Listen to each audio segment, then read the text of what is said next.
This is 3 of Strong Spirits Stone Pier Rum.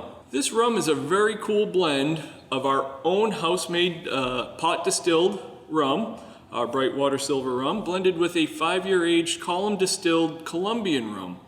I like to call this the best of both worlds rum because you get that nice bright fresh rum flavor coupled with a nice oak aged rum, and the flavors come together to become a very versatile rum to be used in virtually any cocktail. The aromas of Stone Pier Rum, it's very dynamic. We got a lot of buttery, honey kind of flavors, almost creme brulee. A little bit of floral fruity notes from that bright water that we blend in there.